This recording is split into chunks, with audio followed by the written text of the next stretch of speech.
Hello and welcome to another week of Mind to Mind. My name is Evelyn Njeri. Tonight we'll be discussing about happiness. I am joined by Dr. Daniel Claiborn. Dr. Hi, Daniel everyone. Claiborn, say Yes, hi. we're glad to be back. We skipped one of our programs because of I was not feeling well. So we're back on schedule, and we'll be back again in 2 weeks in the new year, January 3rd, for another Mhm. program. So we're glad to be back. Yeah. So, guys, how is your festive season? How are you guys feeling? Are you guys happy?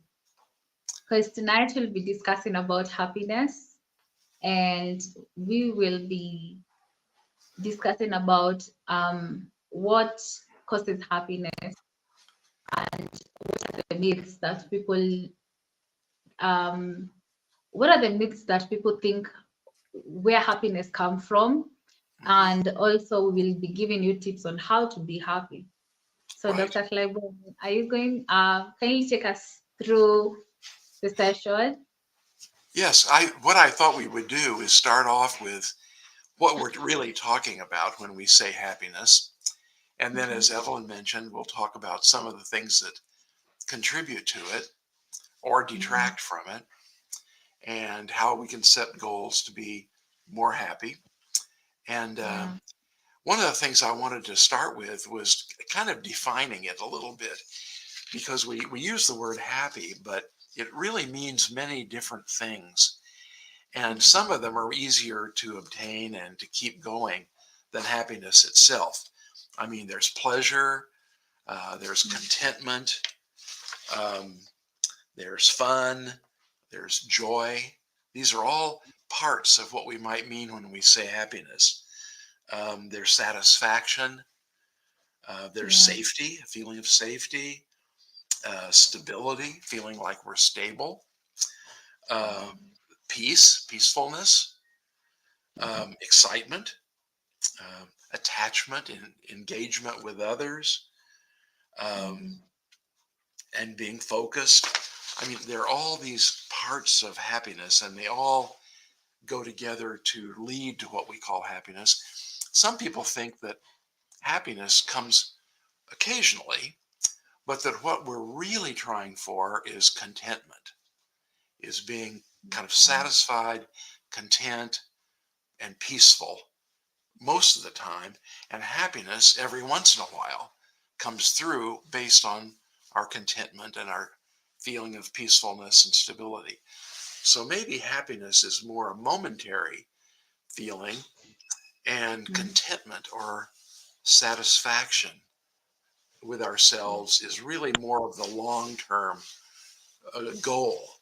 So, anyway, I just wanted to remind us of those things to start with as we have our discussion. Through our discussion, we may say happiness, but we really mean all of those things: joy and excitement, and safety and peacefulness, and contentment, and all of those things are like a recipe of ingredients to make happiness happen. And Yeah. Evelyn was mentioning something to me before we started, and I turned it over to Evelyn. It had to do with practicing happiness. Would you care to say something Oh, about yeah. that, Evelyn? I read somewhere in your article where you were sharing that even when you're feeling sad, smiling is a way to actually help you regain happiness. Like whether you're feeling happy or excited or sad, that you can practice happiness by being like smiling, just smiling all the time. So I was just making a joke earlier on how I was practicing happiness. Ah, And that was a really good point. Just like anything else, practice helps. I was telling Evelyn that years ago there was a study about patients in a mental hospital who were very seriously disturbed and depressed. And the people running the experiment got them to come together each day for half an hour or an hour in a room together and pretend to be happy. And if they did, Yeah. it would pay them an amount of money. And after a month, they found that those people who participated in this study and acted happy for an hour with each other, and sure enough, over a month's time, they became less depressed all the time outside of the study. And Mhm. I think Evelyn might have been joking, but really practicing it or pretending, doing the things you would do if you were happy, Yeah. sometimes then brings happiness or contentment or a feeling of well-being. Maybe that's a good word, well-being. Um, Yeah. brings that onto, if we act that way as though we're confident and we have well-being, we'll feel more like we do. Yeah. It's so funny. Like sometimes I have I have been in a situation where like maybe I woke up, I'm not in a good mood, or I don't know, like maybe I just left a cab and I had an argument with my Uber driver or something. Like sometimes you may be going somewhere and your mood is a big part of your success into that meeting. Mhm. And on your way there, something happens, or maybe you didn't wake up feeling happy or anything. So I usually find that sometimes, like if I meet someone who is in a good mood, who's happy, their happiness is kind of contagious and it makes me feel better than I was feeling before. Or sometimes I just have to smile because I have to remember that I'm meeting someone new. I can't intimidate them with my stone face because I'm angry from like a previous conversation or something. At the end of the day, like I usually find that if I start smiling, I don't know, like it's like my brain is tricked that I'm happy, Uh-huh. and like the feeling just continues, and after a while, like I'm no longer feeling sad or angry or whatever other emotion that I was feeling before. Hmm. I think there's a definite close connection between our body and our mind. The way we are standing or sitting, whether we're smiling or we're not, or we're uh, all those things can actually affect our moods. The research shows that 50% of whether we're happy and contented and have well-being is based on what our what we have developed in our personality, and that comes from partly from genetics, partly from family background, partly from education. Our education is partly from role models that we've seen in our family and outside of our family growing up, and partly through practicing. So it's Mm, like 50%. The other 50% may have to do with circumstances that we don't have control over. yeah, Getting breaking up with a partner or getting sick, or there are certain things that are not in our control. But at least 50% of how contented we are is based on things that have about us personally. Like I mentioned, our that are the developed the personality that we have developed partly through genetics, but partly through our own efforts and watching role yeah, models and being close to certain happy people and well-adjusted people in our family. I think in one of our previous shows, or maybe more, we talked about toxic relationships. And so yeah, part of happiness is minimizing our time in relationships that are toxic. So there are a lot yeah. of ingredients, but we have control over quite a few of the ingredients. It's not Hmm. something that just happens to us like the weather. It's like the weather. It's not. We have control over it to a great degree. Mm. Some people are. That is very interesting. Uh-huh. Mm, because I think I've experienced that. Like, I know I keep saying this a lot, like even in my previous shows, that I like during COVID, I went through like a transition in my life where I cut off some people, some toxic people out of my life, and I started living. I started choosing who is in my life, like the relationships that I have, friendships, even romantic relationships. So I discovered that the people around you can majorly influence how you feel about yourself, how you feel about the world, even your contentment about life, even just being surrounded by people who encourage you to be the best version of yourself has really changed how I feel. And I'm no longer trying to live my life based on what other people want, and I am living my life based on like what is best for me and the people around me. So I think in the past 3 years I've been more contented with myself. I think contentment, happy, like there's a lot of peace in my life. Yeah, at first it was hard because now like when I was making the changes, it was hard because you're used to being surrounded by people, and I realized that yeah, it was lonely at first and all that, and it was hard to transition from being surrounded by so many people, and now I know like I only have a few people. So when my friends or people that are to be around are not around me, I would feel so lonely. And then later on, I realized that I wasn't happy and contented with myself, like who I am, and being at peace with who I am.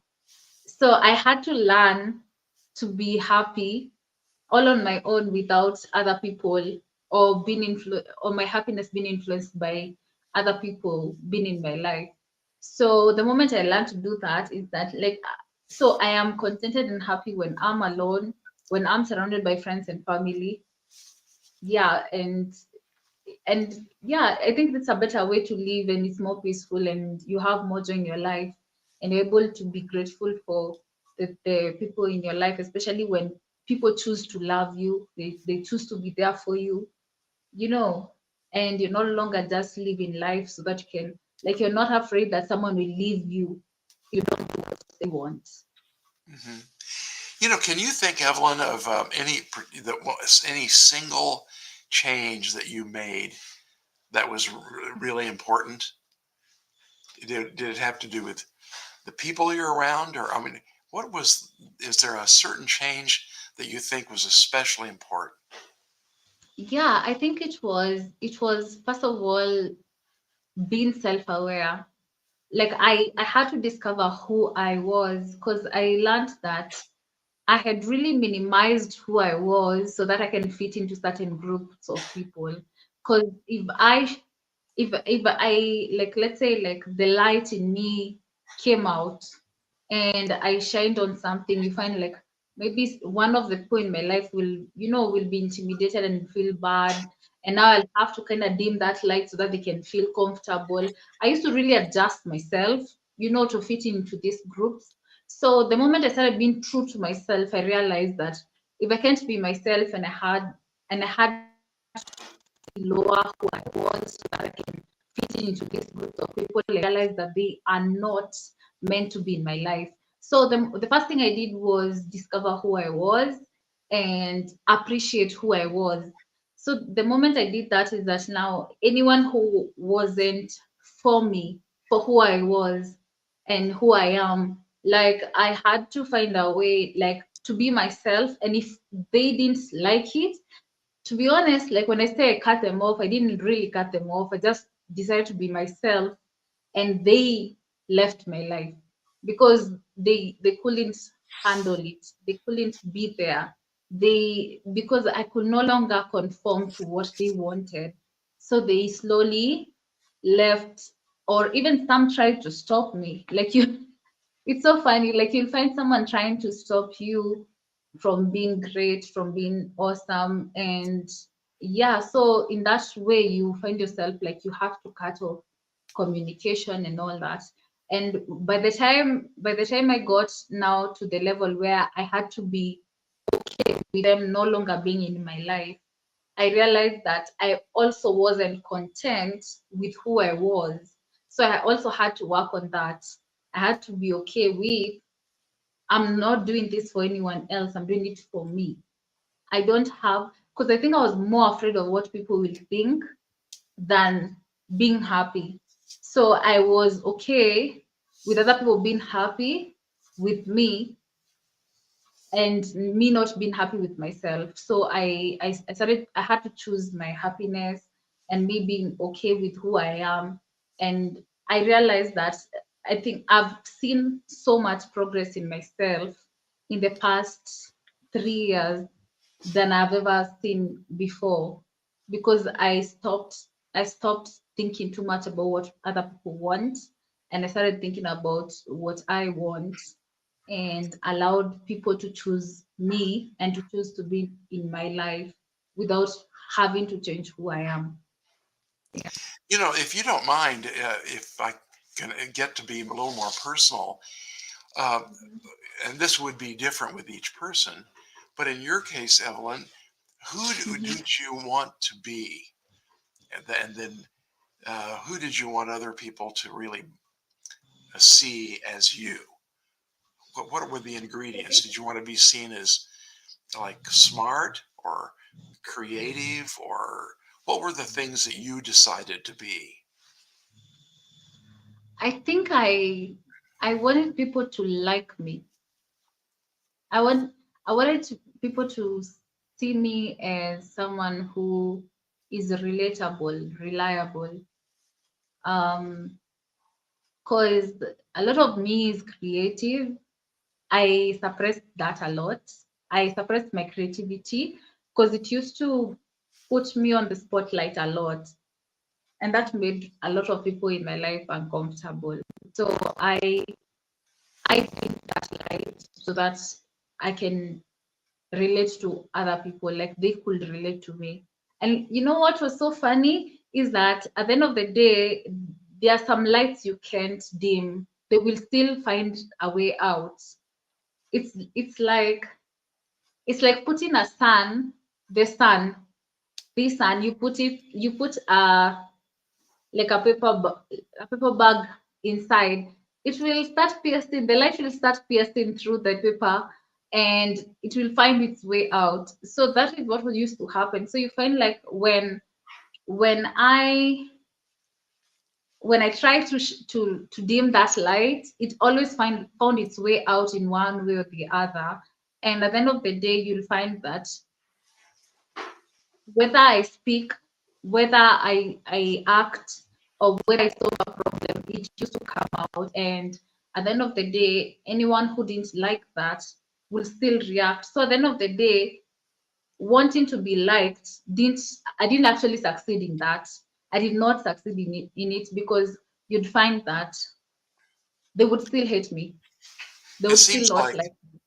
it seems like one thing you realized was I mean, I think it's really true in life that not everyone is going to like us equally. Yeah. That was always uh, hard for me. I wanted to be liked and admired and respected and mhm. appreciated by everyone, but it's Yeah. not possible. And it's kind Yeah. of a sad realization, but it Yeah. liberates us to realize that I don't have to please everyone. So You it's know what my friend makes the told burden me? go off. You know what one of my friend told me, and I live by it now. She told me that you're not ice cream. Not everyone will like you. I like that. Yeah. Yeah. I think it's people have appetites for different things: food, Hmm. music, um, being around other people, the kind Hmm. of jobs they do. I mean, everybody is so different. They have different things that they appreciate, and we can't change that in every person. Yeah. Um, it sounds like you feel much more relaxed and more liberated now than Yeah, 3 or 4 years ago. yes, I do. Yes, I do. I feel so much better, and you realize that you carry so many burdens that you like no one gave you to carry, because now I have to worry about, oh, this one doesn't like the music that I listen to, this one doesn't like my clothes, this one doesn't like, I don't know how I speak, this one doesn't even like how I look. Like when you start caring about, like the whole world will have an opinion of you and they have a right to their opinion, but their opinion shouldn't define you in any way. One thing we might mention here is that um, uh, learning what parts of ourselves to value and being more content with who we are. And it takes a long time. And Evelyn's described really making a lot of progress in a 3 year period, but really it will take our whole lives. One piece of evidence for that here, at least in the United States, the research shows that the people who have the most stable happiness and contentment are people in their 70s and 80s. Isn't that Mm. interesting? And the people who rate themselves as least happy and content are in their 50s. So it's just food for thought. Interesting to think about how long it may take to discover the recipe, each of our own recipes for satisfaction and contentment. I think we can ask our audience to share. Like, guys, we are streaming live on Instagram, Facebook, LinkedIn, YouTube. You can go to the comment section and ask as many questions as you'd like about Right. happiness.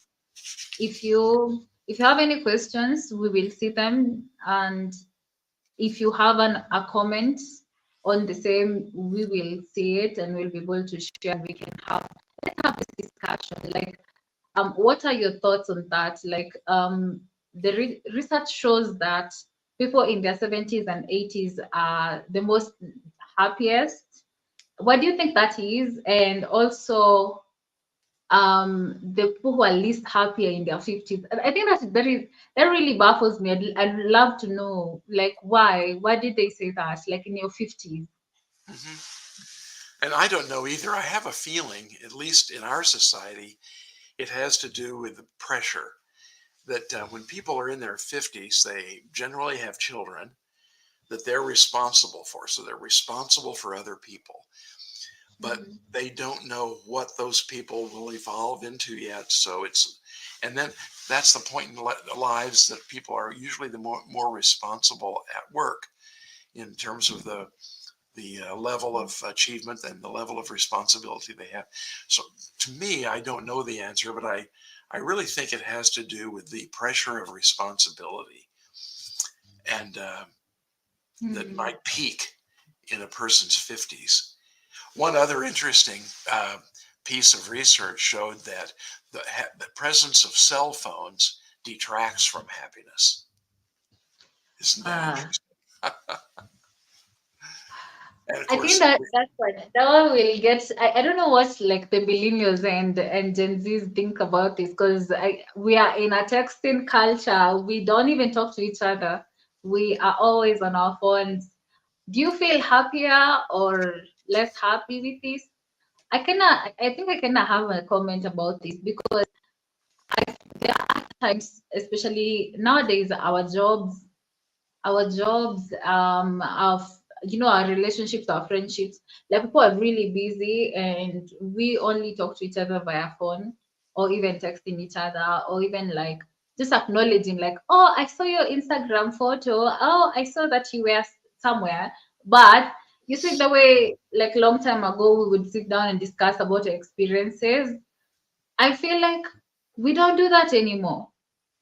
Like people will know that I was somewhere based on what they saw on my social media post, but they will not talk to me about it.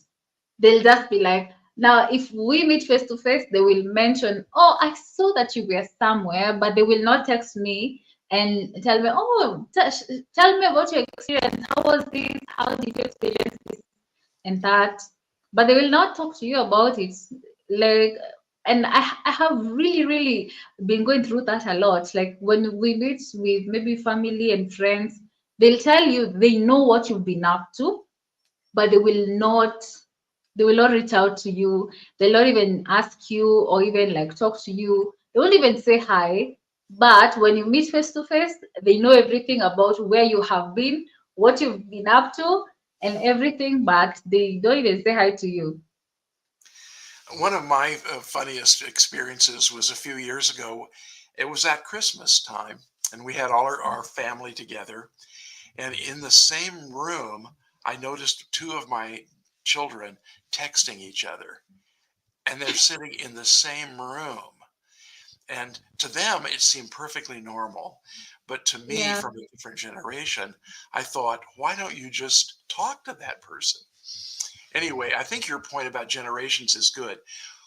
What yeah, cell phones might detract from happiness, and in some generations, like that are not, you didn't grow up with it, but in other generations, they may be helpful. So it may be partly generational. Um, I know when I was married originally, for the first number of years or decades, when we'd have a weekend, my wife, who worked in a law firm, would be completely free on the weekend because there were no cell phones, there was no fax machine there. So on weekends she could not conduct business. So a mm-hmm. weekend was really free time. And as time Yeah, went on, and certainly now, a person is never on a weekend really. You're always available by phone, by fax, by text, yeah, all forms of messaging. And that's not true just in your own community, but people all around the country in different time zones may still be working and contacting you. And so one of the skills people today have to learn is when to not respond to yeah, media or the phone, and to give themselves some breathing room to just relax. Relaxing has become, I think, much harder in the last 20 years than it was before. That's my opinion. I'm not sure it's that way in other countries, but it certainly is that way here.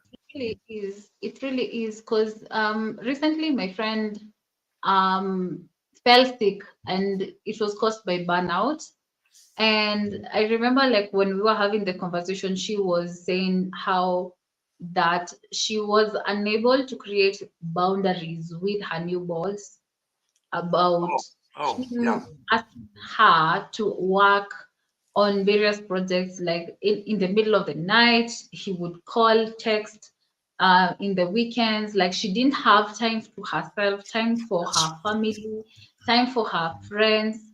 And like that was a big dilemma for her, and she had to realize that it doesn't matter because it was more of a freelance kind of situation.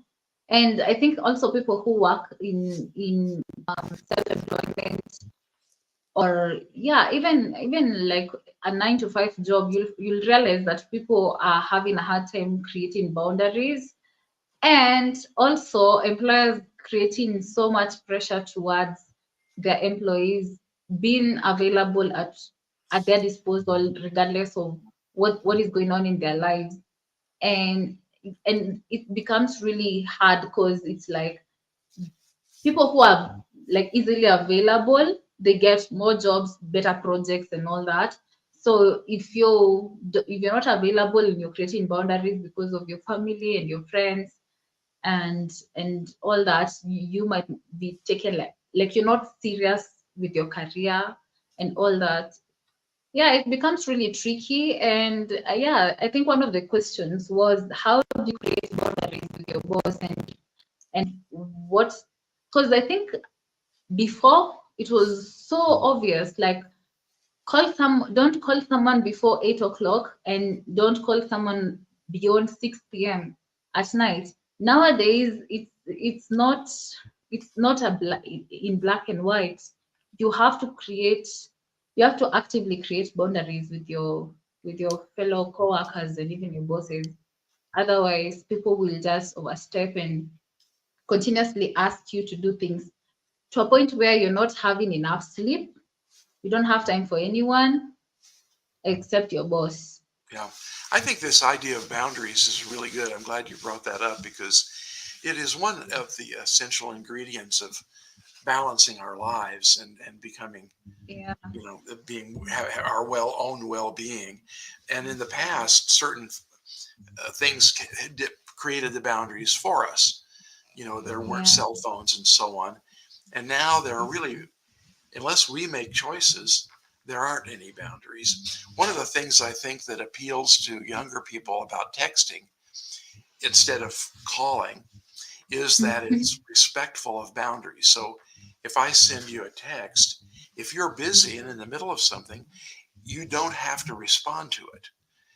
If I yeah, call you, you either have to make a decision to answer the phone or not. But yeah, texting, I think one of its appeals is that it puts information out to the other person, but it doesn't require an immediate response. So it yeah, allows for that person to choose to respond or not respond. And yeah, so to older people like me, sometimes texting seems impersonal and formal. Why don't you just call that person? But I think it's really popular because it has some qualities that calling doesn't have. So, in that sense, I think texting has a good place. yeah. And another way I actually learned about self, like how I created boundaries with cell phones, is I chose what to have notifications for, because there are so many apps in these phones. So if each of them has access to giving you notifications, like there's that notification bell that is always ringing, it has actually caused so much anxiety. Like I've had so many people in my generation like removing notifications. Like there are these major apps. Nowadays people don't email as much as they WhatsApp. Like they use WhatsApp a lot. So right now, I won't lie, my WhatsApp doesn't have a notification on my phone. I only have emails. Yeah, I think emails, text messages, and phone calls. Those are the only three that can access my notification. So I have to choose to enter the WhatsApp app to see my messages, and that is at my disposal. Because you realize sometimes you can end up texting or even texting someone or even receiving messages in the middle of the night, and you have, like, I don't know, like even we are unable to create that boundary to stop it, I think so one of the things we're definitely stressing is that in many different ways, becoming more happy and contented and having a sense of well-being is a matter of choices. We yeah, have to make these choices. We can't depend any longer for the environment around us to make those choices for us. So it's good and bad. I mean, it's harder for us to have to make all those choices, but on the other hand, we get to make the choices, and our choices can fit our personality. So yeah, yeah, the choosing to be happy. When you read about happiness, that's always a point that is made now about making choices in various ways to be happier. Um, One thing we were going to talk about too, and it's in our outline, is different pathways to happiness through our choices. And I'm just going to read them, and then we can go back and uh, talk about them. Changing our behavior in some way, finding our best fit, meaning a job, relationship, uh, exercise, whatever fits us best. Um, Spending time in nature helps sometimes. Um, Sharing appreciation and gratitude toward others. Um, Actually expressing gratitude helps us feel better. Spending money more wisely, uh, giving, and then as Evelyn mentioned earlier, smiling. Um, Not trying to compare ourselves with other people. And then the last one on our list was building and maintaining relationships. yeah, So there are many different pathways. Not all of them can any one person do, but we pick two or three of those and try to focus on them. The ones that are the most causing us the most stress, maybe. But I smiling, think, like Evelyn mentioned, is one of them. yeah. So we can, I think number one, just I think number one is very doable and it can help on a day-to-day basis, like changing our behavior, better sleep. This one, okay, when it comes to sleep, I have seen it firsthand how people get moody and unhappy. Fatigue change. I think fatigue influences our moods a lot. I have been really fatigued in the past few months. I think the last 3 months because I I work in the events business, so you find like sometimes I'll sleep 3 hours, 4 hours, 6 hours. So I haven't had consistent good sleep in a while. And I'm really fatigued. And I've realized like the last few days are very irritable, like very irritable. So yeah, one of the things I plan to do this Christmas is rest. Yeah, and it's really important. Exercise is another way to actually that really helps you generate your feel good hormones. It's really, Maybe really what we're saying too is things in your life that you have control over, like yeah, diet, sleep, exercising, which people to be around. Those things we yeah, do have control over are so important because in life there are so many things that we don't have control over. So we focus mm, on the things that we can control, yeah, and exercise would be one of them. Making a decision to, and that doesn't mean strenuous exercise necessarily, but it could mean walking, riding our bike a certain amount of time each day or every other day, things like that. yeah. Even spending time in nature, that was our number three. Like you can also spend time in nature. That really, really helps. Like even just observing the trees, the wind, like even the birds and all that, you'll find that it kind of nature heals you and you find yourself contented. And Like I think there's it so gives much. being in nature gives us a sense of perspective. That Yeah. we're not the only being in the world right now. There are plants, there are animals, there are other people, there are other cultures. So for many reasons, I think being in nature, or being around animals, like having our dog or um, cattle or horses or something that is a different species, but being connected to them helps give us a sense of peacefulness, I think. Yeah. Let me raise Um, a different point. Do we have a right to be happy, or oh, wow. Yeah, we need to or talk about that. or do we have a duty to be happy? Those are two things that sometimes in my counseling, these are things that come up. Do I have a right to be happy, and am I supposed to be happy? Do I have a duty to be happy? What do you think about that? I was actually thinking about a certain question. Like, sometimes you find like you are in a good place in your life, but there are people in your life who are not going through, like they're going through a rough patch. Maybe someone is sick, maybe someone like lost a loved one, maybe someone is going through a hard time or lost a job or something. So do I have a right to be happy when someone I love is going through a rough patch? Hmm. Right. There's always misery in the world. Right now, we have the war in Israel and the war in Ukraine and the Congo and starvation. And I mean, with all those things happening, how can I be happy? That is a question. How can I focus on my own happiness when so many other people are hurting? That's a Yeah. good point.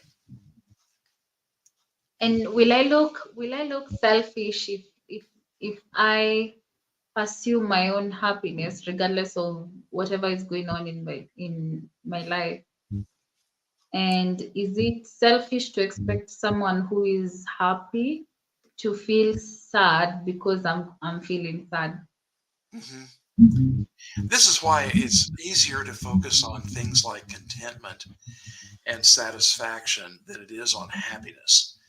Because if we think, is it okay for me to be content with myself, even though other people may be hurting? That's easier to answer than being elated or happy. But yeah, sometimes when I work with my clients in therapy, sometimes they wonder, do I have a right to be happy when there's suffering in other people? And my view is we really have a right to pursue happiness or to pursue contentment. We don't necessarily have, I think it's a little bit of a slippery slope to think we have a right to happiness. It's not necessarily God given, but we do have a right, I think, within our limitations to try for it, to try to Yeah. make our lives more comfortable and to have more satisfaction. So that's how I try to change that dialogue. Mm. I think that's really important because I think a lot of people struggle with this. And also another thing is that like I realize like maybe like you have a loved one who is not feeling well and maybe they're struggling with an illness. And so I learned that if you start feeling sad because I'm sad, because I'm in pain and all that, you may like you're not I feel like you're doing the opposite of what you should be doing because you should be influencing your happiness towards me who's not feeling well by maybe you can show me something I can be doing if I'm not physically able to like get up and go places or distract myself. You can try and do activities that I can. You can engage me in conversations about what is going on, because I usually feel like people feel sorry for you. In return, you feel sorry for yourself. And I feel like if you're mentally not strong, it kind of also influences how your healing process. So, yeah, I think this is good because, in a way, happiness is the feeling, but yeah, contentment is more of a state of mind. mhm, So we can't take our happiness and give it to another person who may need it. But out of our well-being and contentment and peacefulness, we can give advice or listening or support to that person.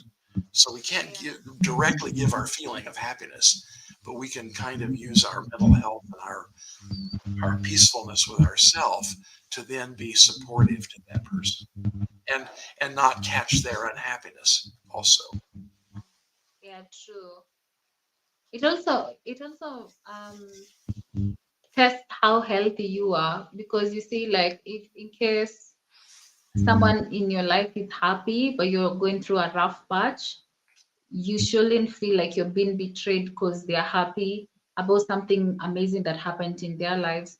Sometimes you can even like even share in their joy so that to avoid being distracted by what is going on in yours. And by sharing in their joy, you might even end up getting a solution for what you're going through. And I find that to be true. you can make that choice consciously too. You can say to yourself, I know I'm not feeling that good today, but my friend I'm Yeah. going to have lunch with, they're really doing so well. I'm going to choose to let myself absorb some of their well-being. And I'm going to choose that. I'm going to put myself in their presence and I'm going to open myself up to have a little of the energy that they have. So that's another example of a choice. Yeah.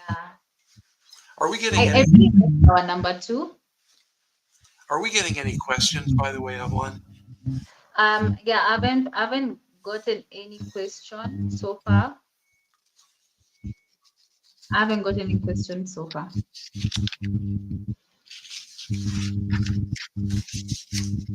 I haven't gotten any questions so far. Oh, I see. Okay. Yeah, I Okay. couldn't tell. Um, Okay. one thing we Um, find that if people think that happiness is a right and they're not happy, they, they feel cheated, they feel frustrated, resentful, angry, all sorts of negative emotions. yeah. So that's another danger in thinking of anger, thinking of happiness as a right. Anyway, we try to discourage that. The other thing we try to discourage sometimes is thinking that life should be fair, because life isn't fair. It's a lot of other things. It's challenging and interesting and many other things, but it isn't really fair. And if you watch the animal kingdom, you can see things that happen in nature with animals, and in Africa especially, you can see this, and fairness isn't really a part of the equation. That is one way to say it. Oh wow. Yeah, like so the zebra will start complaining that why am I the only one who needs to be Uh, eaten by this lion? right. I think also complaining, like reducing your complaining and thinking about like the gratitude. I like the comment. One of the pathways was showing gratitude for like the and appreciating like where you are at in life and the things that you have in life. Because if you concentrate a lot on complaining on the things you don't have, or the people you don't have, or maybe like an experience you haven't had, or maybe you have an entitlement or expectations from people doing something for you but they don't, and you get disappointed and you're concentrating more on complaining. If you complain, then it means that you're feeling disappointed or something about something negative about what is going on. And at that moment, you're not feeling happy. So being grateful for what you have and where you are at will generate more happiness than complaining. Yeah, when I think about the three most basic ingredients of us having a sense of well-being, I think of realizing that how fortunate I am in, just as Evelyn, you're saying, having that feeling of gratitude. Second component would be doing good, just doing any kind of act of goodness, kindness in life. Yeah, And then the third element I think of is laughter. Life is is a lot of things, but one thing life is funny. And every once in a while, there are certain things that are funny. And laughter has been shown to be really important to our mental health. So that feeling of gratitude, the act of doing good some way or other, and then laughter are to me the three yeah. basic ingredients of happiness. Mhm. I Yeah, do that's I true. do encourage I people to. actually, Oh, go ahead. sorry, I really liked our number two, and on the path to happiness. I really liked our number two, like finding our match that is the best Oh, fit for ourselves, personally, professionally, like be it a spouse, job, location, hobby, diet, routines, or spiritual outlook. I really liked this one because it means that you're choosing all these things based on who you are and not based on what you should do based on what the society says. It's based on who you are and the desire for you being happy when you're true to yourself in terms of all these things.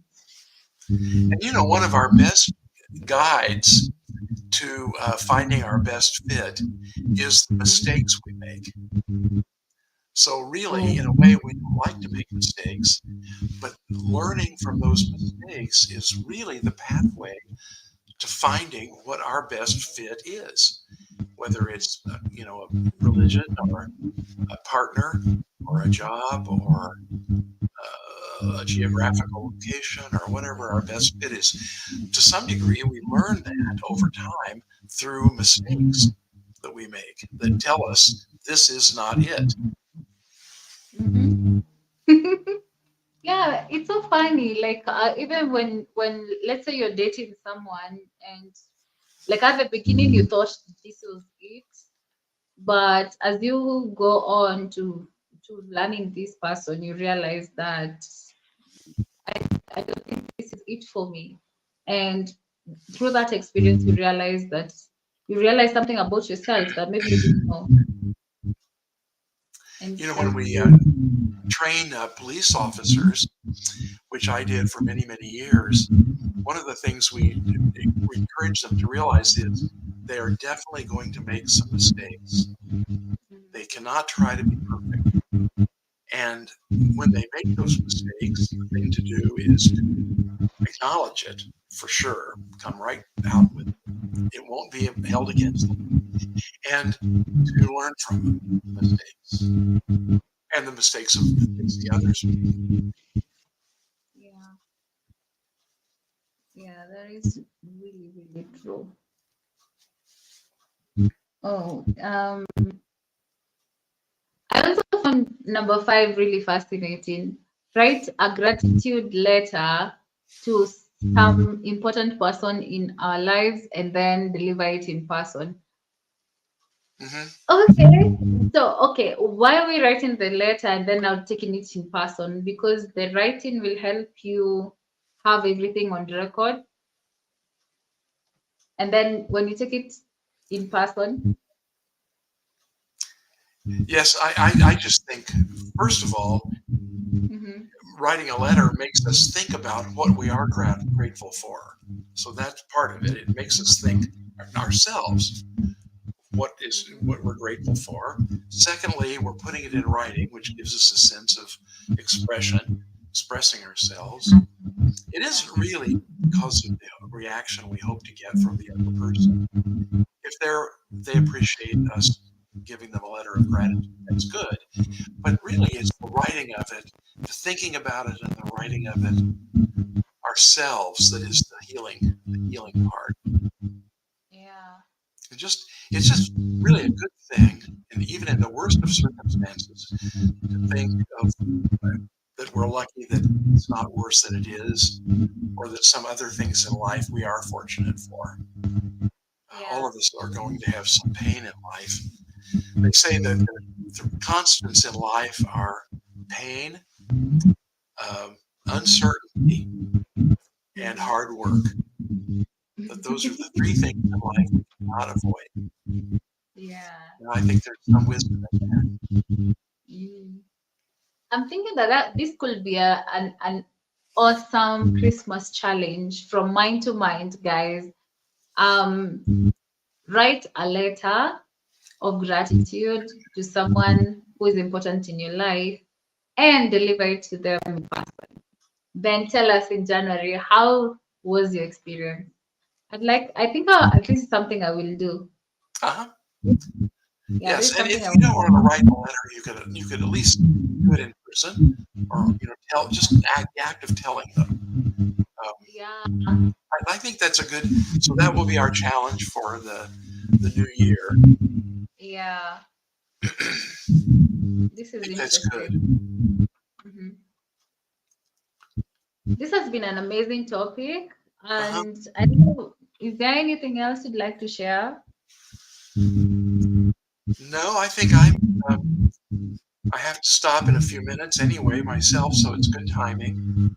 Um, Yeah, in a way, this is one of the most important topics we'll ever have because it yeah. speaks to the condition of every human being as we go through life. We're trying to find our best fit and to find contentment and a sense of peacefulness and well-being and happiness that comes occasionally, but against the background of peacefulness and feeling that we accept ourselves. Mm. I think it's really important for like it is the end of the year. it is important for us to reflect on the lessons learned this year. It's important for us to appreciate what we have gained, the people who are still around us, people who we've met this year, people who have influenced you in a positive and even a negative way, because through those lessons, you have become a better person. You have changed to be the version of you that is now, right now. And I always find that each year I am a better version of myself than I was last year. I like who I am right now. I'm looking forward to the person that I'm going to be next year. And I'm thinking that this is something that we need to reflect on. And I think, without further ado, I'd like to wish you guys a Merry Christmas and a happy 2024. I'm looking forward to seeing you next year on that January. Yeah, this has been amazing. This is episode 16 with Dr. Daniel Claiborn, and I am grateful for this show. I'm grateful for what we have achieved, and I'm looking forward to more and what we will do next year together. I agree with everything Evelyn said. And so have a happy holiday season and happy new year. And we will see you on January 3rd. All right, all right, all right. Have a good night, people.